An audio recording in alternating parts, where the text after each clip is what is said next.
All right, welcome to my channel, everybody. My name is William, and I'm here to talk all things vape related. And today marks my first ever video. Let's get right into it.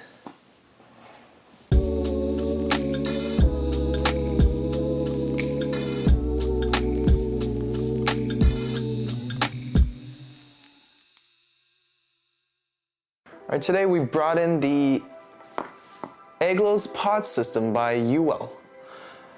It claims that it is the one pod to rule them all. Let's see if it holds up to that claim. All right, let's go. All right, here we are with the Aeglos pod system. Let's open it up and see what it comes with.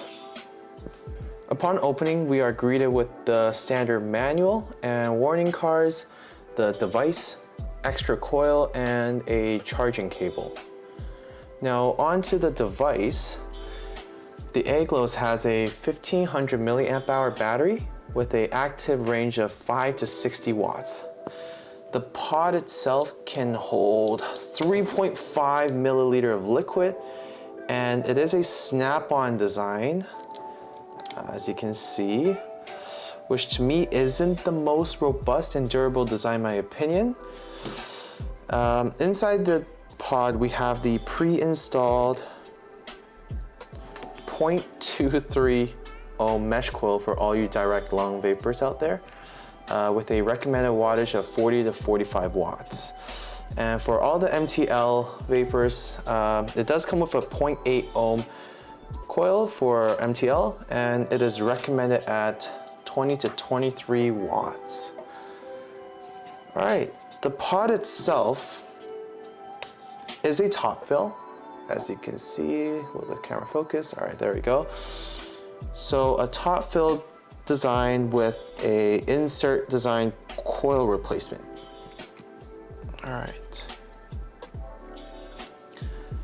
Underneath the pod, this is where we see the active airflow control and the patented cell cleaning technology by UWell with those 3 prongs right there.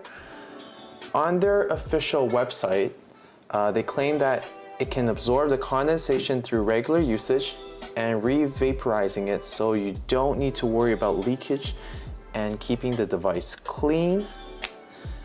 I don't know how exactly that works, but we'll see when we test it out. All right, moving down from the pod, we see the display with 3 buttons, and at the bottom, this is the USB port, which has fast charging. All right, let's turn it on with the 5 clicks. That might be more than 5, but it'll do the job. All right, on the display, it indicates your wattage, voltage, coil reader, a timer, and a puff counter. Very simple and to the point. With these 3 buttons, we can power on and off the device by 5 clicks of the fire button, and the buttons at the bottom are the wattage, plus and minus, right? And we can lock or unlock the device with holding the fire button with either one of the plus or minus buttons, like this. Lock, and then we can unlock. There we go. And for people who want to reset the puff counter, you can do a factory reset by holding down all 3 buttons for 3 seconds. All right, now let's fill it up and see how it performs. All right, I just filled up the juices. I'm gonna try on both of the coils and then come back and let y'all know how I feel.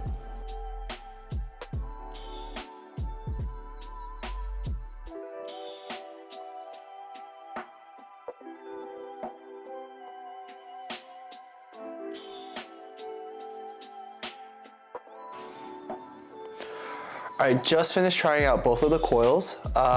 My personal favorite would be probably the mouth-along, just because I'm more of a Saltnik person. Don't get me wrong, the direct lung is very, very good. Anywhere from airflow halfway open to fully open, you get tremendous flavor.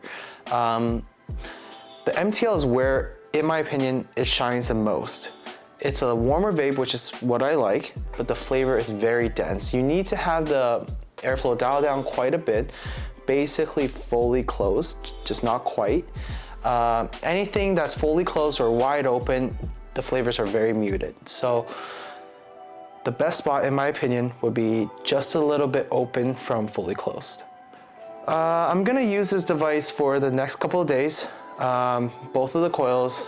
We're gonna see if it spits, if the coils holds its flavor, if it's burning out very quick, and we'll talk again and let you know.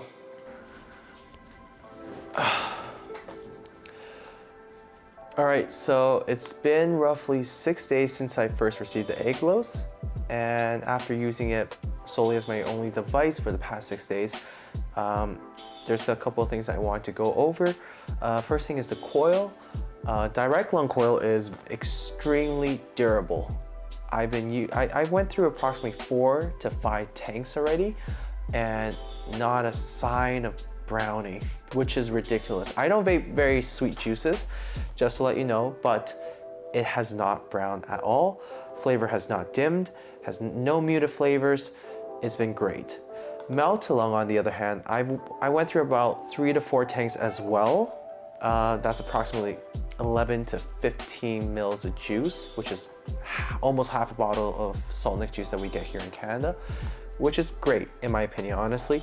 I'm a very heavy user. I do think that you can get a little bit more life out of the melt to lung just because I do close up the airflow quite a bit, because that is where I think the flavors are the most intense and at its best. So if you do open up the airflow more, you're not putting the coils at such high temperatures like I do. So probably not something to worry about. Coil life, pretty good on both of the coils. The patented self-cleaning technology they have, it really works. So the 3 prongs underneath the pod, that's the only place you'll ever see condensation. There's no leakage, no other source of liquid anywhere around the contacts or underneath the pod. It's great. So good job, UWell. I don't know how you did it, but you did it. All right, with all that being said, I really hope that this video helped you decide if this device is for you, helping you weigh in the pros and cons, and help you make the decision a little bit easier. Also, like I said, this is my first video. A sub, a like, or sharing it with your vaping community would be great help to this channel. And lastly, vapecorner.ca is just where I get all my vapes. If you want to check them out, the link's in the description. You can call them. They're wonderful people if you live in Vancouver. They have 2 stores here. Check them out. Thank you very much for watching. I hope to see you guys all soon.